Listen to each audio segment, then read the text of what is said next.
Hello everybody, मेरा नाम है Rohit Kumar Khanna. Most common 100 injections की ये हमारी फोर्थ वीडियो है। आज की इस वीडियो में हम 31 से लेके 40 तक इंजेक्शंस कवर करेंगे। अगर आप मेरे चैनल के ऊपर नए हो तो आपको बता दूं, हमने एक सीरीज शुरू करी है जिसमें हम बात करेंगे most common 100 injection use by medical practitioner और डॉक्टर।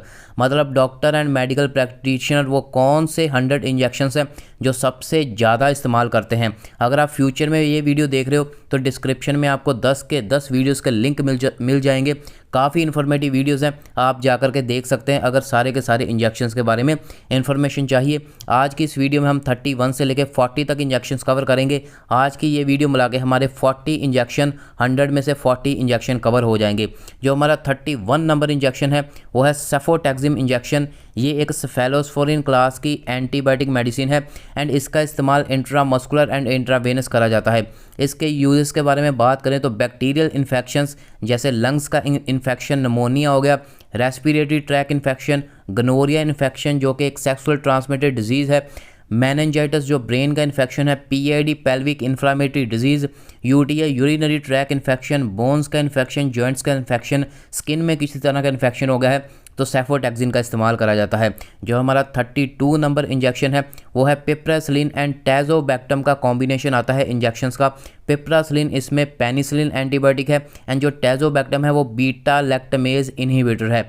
इस इंजेक्शन का इस्तेमाल सिर्फ आईवी करा जाता है, इंट्रावेनस ओनली इसको इस्तेमाल करा जाता है। यूजेस की बात करें तो काफ़ी पावरफुल ये एंटीबायोटिक है। जब बाकी के एंटीबायोटिक इंजेक्शन काम नहीं करते तो तब इसका इस्तेमाल लिया जाता है। बैक्टीरियल इन्फेक्शन जैसे लंग्स का निमोनिया हो गया, स्किन इन्फेक्शन हो गया, गाइनोकोलॉजिकल इन्फेक्शन हो गए, एब्डोमिनल इंट्रा एब्डोमिनल इन्फेक्शन हो गया, यूरिनरी ट्रैक इन्फेक्शन हो गया, इसके अलावा सॉफ्ट टिश्यू इन्फेक्शन हो गया, उसमें इसका काफ़ी ज़्यादा इस्तेमाल करा जाता है। जो हमारा 33 नंबर इंजेक्शन है वो है अमिकासिन सल्फेट इंजेक्शन। ये इंजेक्शन जो आपके आसपास लोकल डॉक्टर्स हैं, जो छोटे हॉस्पिटल्स हैं, उसमें इस इंजेक्शन का काफ़ी ज़्यादा इस्तेमाल करा जाता है। ये अमाइनोग्लाइकोसाइड एंटीबायोटिक है, इसका इस्तेमाल आईएम भी करा जाता है, आईवी भी करा जाता है। काफ़ी वाइड ऑफ डिजीज़ में, वाइड डिसऑर्डर्स में इसका इस्तेमाल करा जाता है जैसे यूरिनरी ट्रैक इन्फेक्शन, स्किन का इन्फेक्शन, बोन का इन्फेक्शन, जॉइंट्स का इन्फेक्शन, मेनिंजाइटिस जैसा मैंने आपको बताया, ब्रेन में इन्फेक्शन, एब्डोमिनल इन्फेक्शन, ब्लड में किसी तरह का इन्फेक्शन हो गया, लंग्स में निमोनिया हो गया है, उसमें इसका इस्तेमाल करा जाता है। इसके अलावा अगर कोई पेशेंट हॉस्पिटल में है तो उसको इन्फेक्शन से प्रिवेंट करने के लिए भी कई बार पेशेंट को ये अमिकासिन का इंजेक्शन लगाया जाता है। जो हमारा 34 नंबर इंजेक्शन है वो है हाइड्रोकोर्टिजोन इंजेक्शन। ये एक कॉर्टिकोस्टेरॉइड है, इसका इस्तेमाल इंट्रामस्कुलर इंट्रावेनस करा जाता है। यूजेस की बात करें तो इसका मेजर इस्तेमाल लो कॉर्टिकोस्टेरॉइड्स, जब बॉडी में कॉर्टिकोस्टेरॉइड्स के लेवल हैं वो उसके जो लो हो जाते हैं वो लेवल्स, उसको मेंटेन करने के लिए हाइड्रोकोर्टिजोन का इस्तेमाल करा जाता है। इसके अलावा सीवियर एलर्जिक रिएक्शंस, जब एलर्जिक रिएक्शन सीवियर कंडीशन में पहुंच जाती है तब भी इसका इस्तेमाल करा जाता है। मल्टीपल स्क्लेरोसिस में भी इसका इस्तेमाल करा जाता है, लूपस में इस्तेमाल करा जाता है, कुछ अर्थराइटिस के केसेस में भी इसका इस्तेमाल करा जाता है। इसके अलावा बाकी मेडिसिन के साथ अगर ब्लड में infection, skin infection, eye infection, nervous system में किसी तरह की प्रॉब्लम आ गई है उसमें भी हाइड्रोकोर्टिजोन का इस्तेमाल करा जाता है। जो हमारा 35 नंबर इंजेक्शन है, 35 नंबर इंजेक्शन है वो है हीमोकोगुलेज इंजेक्शन, जिसको आप बोट्रोपोज के नाम से काफ़ी ज़्यादा जानते हो। ये जो हीमोकोगुलेज इंजेक्शन है ये हीमोकोगुलेटिव एजेंट है, इसका इस्तेमाल आईएम या फिर आईवी करा जाता है। इसका इस्तेमाल करा जाता है ब्लीडिंग को स्टॉप करने के लिए। जब ब्लीडिंग जो है वो काफ़ी ज़्यादा हो रही है, कोई भी इंजरी हो गई है, उस ब्लीडिंग को स्टॉप करने के लिए इसका इस्तेमाल करा जाता है। इसके अलावा ये वूंड हीलिंग को भी प्रमोट करता है। जो हमारा 36 नंबर इंजेक्शन है वो है एटम साइलेट इंजेक्शन, काफ़ी ज़्यादा पॉपुलर इंजेक्शन है। ये एंटी हीमोरेजिक ड्रग होता है, इसका भी इस्तेमाल आईएम एंड आईवी करा जाता है एंड ये भी ब्लीडिंग को प्रिवेंट करता है, ब्लीडिंग को कंट्रोल करता है। अगर ब्लीडिंग कोई भी इंजरी हो गई है वो कंट्रोल नहीं हो रही तो एटम साइलेट इंजेक्शन का इस्तेमाल करा जाता है। जो 37 नंबर इंजेक्शन है वो है ट्राइनेक्समिक एसिड, बहुत ही ज़्यादा कॉमन इंजेक्शन है, आईवी इसका इस्तेमाल करा जाता है। ये एंटी फाइब्रिनोलाइटिक एजेंट है एंड ये ब्लड क्लॉटिंग को इम्प्रूव करता है, जिसकी वजह से इसका इस्तेमाल हैवी ब्लीडिंग में करा जाता है। कोई भी इंजरी हो गई है, हैवी मेंस्ट्रुअल ब्लीडिंग अगर किसी वुमेन को हो रही है उसमें भी इसका इस्तेमाल करा जाता है। इसके अलावा अगर डेंटल सर्जरी किसी उस पेशेंट की हो रही है जिसको हीमोफेलिया की प्रॉब्लम है, तो उसमें भी ब्लीडिंग को कंट्रोल करने के लिए इसका इस्तेमाल करा जाता है। जो हमारा 38 नंबर इंजेक्शन है वो है इटोफाइलिन एंड थियोफाइलिन का कॉम्बिनेशन। डेरीफाइलिन नाम से बहुत ही ज़्यादा पॉपुलर है ये मार्केट में कॉम्बिनेशन, काफ़ी ज़्यादा इसका इस्तेमाल करा जाता है। IM एंड IV इसको इस्तेमाल करा जा सकता है। इसका मेजरली यूज़ करा जाता है अस्थमा के पेशेंट्स में, COPD के पेशेंट्स में।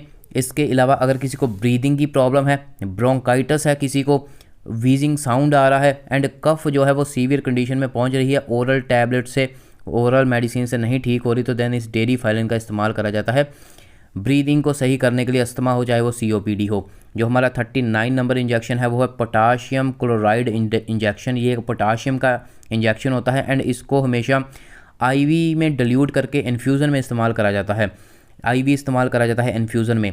इसका इस्तेमाल करा जाता है prevent and treat low level of potassium in body. जब बॉडी में पोटाशियम के लेवल लो हो जाते हैं उसमें इसका काफ़ी इस्तेमाल करा जाता है। जो हमारा 40 नंबर इंजेक्शन है वो है ascorbic acid injection. Vitamin C injection भी इसको बोला जाता है।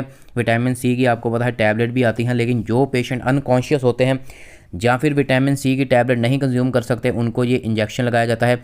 इसका इस्तेमाल IM इन्फ्यूज़न में IV करा जाता है, IV इन्फ्यूज़न में, या फिर ऐसी सबकुटेनियस इस्तेमाल करा जाता है।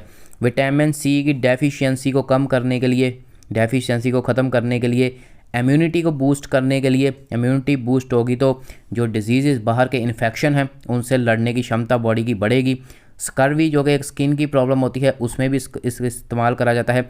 वूंड हीलिंग में ये काफ़ी ज़्यादा हेल्प करती है। सो ये हमारा 40 नंबर इंजेक्शन है। आज की वीडियो मिला के हमारे 40 इंजेक्शन हो गए हैं। आज की वीडियो का अगर हम रिव्यू करें तो एक बार मैं आपको फिर से बता देता हूँ। सेफोटैक्सिम इंजेक्शन एंटीबायोटिक है, पिप्रासिलिन टैजोबैक्टम भी एंटीबायोटिक है, अमिकासिन सल्फेट इंजेक्शन भी हमारा एंटीबायोटिक इंजेक्शन है, हाइड्रोकोर्टिजोन इंजेक्शन जो कि कॉर्टिकोस्टेरॉइड है, इसके अलावा हीमोकोगुलेस इंजेक्शन, बोट्रोपोज इंजेक्शन ब्लीडिंग को कंट्रोल करने के लिए, एटम साइलेट इंजेक्शन जिसका इस्तेमाल करा जाता है ब्लीडिंग को कंट्रोल करने के लिए, ट्राइनेक्समिक एसिड ब्लीडिंग को कंट्रोल करने के लिए, 38 नंबर जो मैंने आपको बताया था इटोफाइलिन थियोफाइलिन डेरीफाइलिन के नाम से बहुत ज़्यादा पॉपुलर है, पोटाशियम क्लोराइड इंजेक्शन जो कि पोटाशियम की डेफिशिएंसी को, जो पोटाशियम के लेवल लो हो जाते हैं बॉडी में, उसका ट्रीटमेंट करने के लिए, एंड एस्कॉर्बिक एसिड जो कि विटामिन C है, टैबलेट भी काफ़ी ज़्यादा पॉपुलर है, तो इसका इस्तेमाल करा जाता है इम्यूनिटी को बूस्ट करने के लिए, विटामिन C की डेफिशिएंसी को कम करने के लिए। 40 इंजेक्शन हो गए हैं। ऐसे ही वीडियोज़ आपको मिलती रहेंगी। 100 इंजेक्शन हमने पूरे करने हैं। 100 इंजेक्शन मैं आपको पूरे कराऊंगा। 10 वीडियोज़ आएंगी, 4 वीडियोज़ आ गई हैं। चैनल को सब्सक्राइब कीजिए, बेल आइकन पे क्लिक कीजिए, अपने मेडिकल फार्मा नर्सिंग रिलेटेड दोस्तों के साथ चैनल को शेयर कीजिए ताकि उनको भी ज़्यादा से ज़्यादा इन्फॉर्मेशन मिल सके, ज़्यादा से ज़्यादा नॉलेज मिल सके। आप मेरे को मेरे इंस्टाग्राम के रोहित कुमार हेल्थ मेरा इंस्टाग्राम चैनल है, वहाँ पे जाके भी आप मेरे को फॉलो कर सकते हो। आपको वहाँ पे भी मेडिकल रिलेटेड इन्फॉर्मेशन मिलती रहेगी। Thank you so much.